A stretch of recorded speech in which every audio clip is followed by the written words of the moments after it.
All right, welcome students. We're going to be going through the guided notes on square root functions and inequalities. So first we want to look at what our objectives of this lesson are. And the objectives are to graph and analyze square root functions and graph square root inequalities. In this video I'm actually not going to graph the square root inequalities, but I will do that in the second video, which goes over some practice problems, because I think that you just need to see it there. But the overall lesson, those are the two things we will be learning. So let's review some vocabulary. We're going to look at how each component of this quadratic function transforms the graph of the parent quadratic function. Remember, the parent is y equals x squared. And so the form that this is in right here is vertex form, right? We did vertex form. And I want to make my pen a little bit skinnier. I thought I'd adjusted it, but it doesn't appear that way. So vertex form. So vertex form was y equals a times the quantity x minus h squared plus k, right? And a is going to be about the orientation and shape of the graph, right? So if it's facing up or down, and how wide or narrow the parabola is, okay? Hopefully that's coming back to you. And h here, h was about the horizontal shift. So in terms of from the parent function, does the graph move left or right? And then finally we had k, and that was the vertical shift. And that was, does the graph move up or down from the parent function? Okay? So let's look in this specific example. We have here a negative 1/2, and that makes the graph a reflection of the parent graph function over the x-axis. So instead of opening up, it will open down. The 1/2 makes the graph wider than the parent function because it's between 0 and 1, so it will be wider than the parent function.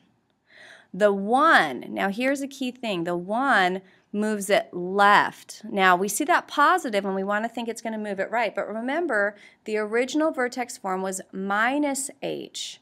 So really what's happening here is h had to be negative 1, so that's a horizontal shift left. And then the k is going to shift this minus 4 would shift the parent function 4 units down. So you'll see in a couple of slides how this will relate to what we're getting ready to do with square root functions. It's very similar. So we have some new vocabulary. First, a square root inequality is an inequality involving square roots, not a shocker. A radical function is a function that contains the root of a variable. And so it doesn't necessarily mean a square root. It can be any kind of root. And in a couple of lessons, actually in your next lesson, we'll be talking about different types of roots. And then third, we have square root function, which is a function that contains a square root of a variable. Okay, pretty straightforward. So let's look at the square root function basics. Okay, so for the parent function of a square root. So the parent function itself in a square root function, we're going to have f of x equals the square root of x. And that's shown here in this graph. Okay, so I have the parent function already graphed. And the domain of the parent function is going to be x such that x is greater than or equal to 0. And we can see here in the graph that x is, it does touch 0, there's no open circle there, and it's all the numbers to the right. And the range, and I'm going to say f of x. Now we know that range is also y, but because it's output, we can also call it f of x. So f of x such that the f of x is greater than or equal to 0. And again, we can see in our graph here that it's the numbers above 0, including 0 for the range. Intercepts. We have intercepts at x equals 0 and f of x equals 0. Okay? So the x-intercept is at 0 and the y-intercept is at 0, so at the origin. Not defined. This isn't something we've talked about before, but this is where the graph can't go, right? We aren't taking square roots of negative numbers. Now, we have done that with imaginary numbers, but if we're talking about real numbers here, which is what we're talking about, it's undefined to take the square root of a negative number. And so we're saying x less than 0, not including 0 because it was part of our domain, but x less than 0 is not defined. And then another new thing for us is end behavior. So we want to talk about the ends of the graph. So when x is at 0, that's one end of the graph. Well, then f of x is also at 0. Okay, so that is our left end of the graph, not graft. And then at the right end of the graph, x is going to be at positive infinity, and y, or f of x, is also going to be approaching positive infinity. Okay?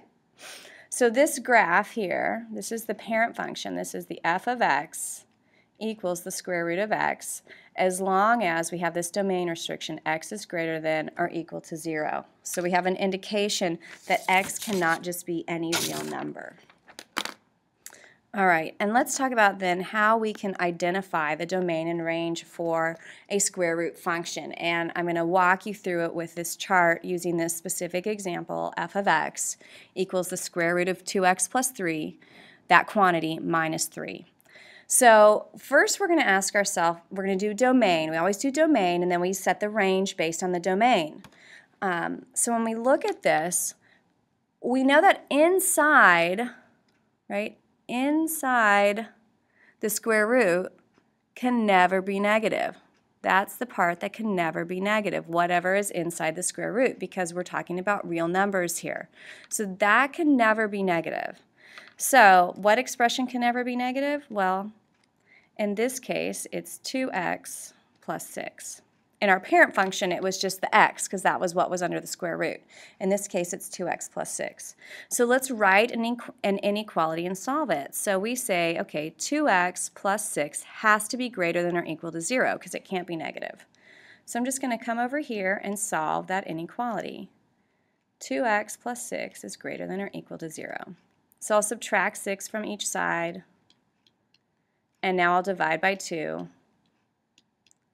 So based on that information, x has to be greater than or equal to negative 3. And then I can write my domain in set builder notation, x such that x is greater than or equal to negative 3. Okay? So now I have my domain. Next, I need to find my range. So I'm going to come over and I'm going to evaluate f of x at the domain boundary, meaning what did I say was either the maximum or minimum value for the domain, and we said that the minimum value, x, has to be greater than or equal to negative 3. So that's the domain boundary. So I want to find the f of negative 3. So I'll do my work over here to the right. So I take the f of negative 3, and that equals the square root of 2 times negative 3 plus 6. I'm just plugging it back into that original function. So the f of negative 3, well, inside the square root is just 0, right? And that's what I was looking for originally, so that's just 0. So what I'm left with this is minus 3. Now, does it always work that the domain and range are at the same point? Not necessarily. If I had a plus 2 on the outside, then it would have been plus 2 is what the range boundary would be. So in this case, the f of negative 3 equals negative 3. And so I can write my range now in set builder notation. So the range is f of x such that f of x needs to be greater than or equal to negative 3. Because that negative 3, this negative 3 here, is the boundary also for the range in this particular example. Okay, and let's talk about how square root functions get transformed. We looked a couple slides ago at the quadratic functions and how it got transformed from its parent's function, and you're going to see that square root functions are similar. So here's our basic square root function right here. F of x equals a times the quantity x minus h, taking that square root, plus k. I mean, right, this is very similar to the one we just looked at for a quadratic, which was f of x equals a times x minus h quantity squared plus k. right? The difference is that instead of being squared, it's to a square root. And we'll talk soon. You may have seen this in Algebra 1, but basically the square root is to the 1/2 power instead of to the squared power. So it's somewhat similar. So let's talk about the horizontal translation. So just like in a quadratic, h will be the horizontal translation for a square root function. So h is going to move that number many units, h units to the right if h is positive. And remember, if h is positive, the way it will be written is an x minus. Remember, that gets a little confusing.